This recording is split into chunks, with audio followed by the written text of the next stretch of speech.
Така, здравейте, приятели на Angel Tarot. Едно ново нареждане на тема какво е отношението на моя партньор или партньорка към мен, ситуацията между нас в момента, какви настройки, какво да очаквам. Отново тук ще имаме 3 варианта. Моята препоръка е да изгледате и трите, и който най-много ви допадне, значи резонира с вас, значи той е за вас. И така, започваме с вариант 1. Първата карта е колесницата. Какво ни показва колесницата? Показва ни, че към вас стремително лети промяна. Промяна в отношенията, промяна в вашия партньор.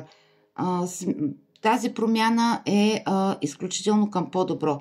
Партньорът ви харесва и то много. Начина, по който се обличате, начина, по който се движите, имате класа, имате достоинство, възприема ви като умни, находчиви, с една дума вие за него сте успешни. Правите впечатление където и да отидете и той или тя съответно се гордее с вас. Обича да се показва с вас в обществото и знае, че трябва да полага усилие и старание, за да ви задържи. Малко се респектира от вас, от волята ви, размаха и силата, която чувства, че имате. Може би някой от вас е в началото на връзка или вашата дългогодишна такава минава в един нов етап. Следващата карта за вас е Асо чаши. Асо чаши, какво ни казва? Тя е едни силни емоции, едно влюбване. Човекът е влюбен в вас, независимо колко време сте заедно. Докоснали сте тънки струни на душата му. Той или тя е в възторг. Наистина чувствата, емоциите, влюбването минават през него, нея съответно. Отдал се на емоцията, радва ви се. Дали това е истинска любов или само влюбване, не може да се каже с тези карти, но сърцето, емоциите на този човек носите му много радост, много желание, красота и възторг. Следващата карта е четворка камъни. Четворка камъни. Така, човекът е решил да достигне целите си. Една целеустременост. Каква му е целта? Да ви има, да ви задържи. Не само, че ви харесва, не само, че го привличате физически, но изпитва към вас уважение като личност. Уважение към качествата, които притежавате, това, което му носите. Социалният статус е много важен за този човек. И вие му помагате за това.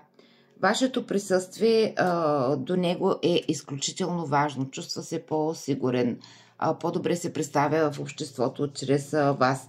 Към вас се изпитва и чувство на отговорност, чувство на ангажираност. Какво по-прекрасно от това? Абсолютна решителност. Тук има и едно леко предупреждение. В неговото обкръжение има някой, който не ви харесва и говори против вас. Някой, на когото той има доверие, или пък може да е бивша или бивша, която се намесва и дава някакви мнения, оценки, но не се тревожете. Няма, който и да е, няма да може да повлияе на емоциите и чувствата на този човек.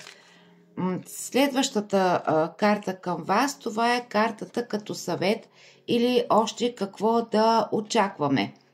Двойка чаши. То от това по-хубаво на къде Асо чаши, двойка чаши, колесницата просто приказка.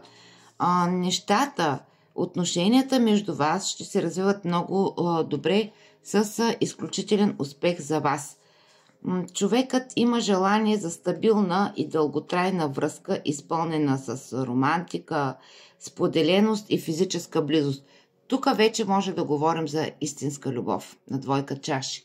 Докато Асо чаши е по-скоро влюбване. Тук вече нещата са по-сериозни, по-олегнали, по-осъзнати. Това е съвсем ново, по-дълбоко отношение към вас. По-дълбоки отношения ще имате един към друг. Една споделеност, хармония, една нова чувственост, взаимно доверие, като две сродни души. Изключително добър период за вас и вашата връзка. Няма от какво да се притеснявате за вашия партньор и вашите взаимоотношения. И така, вариант 1.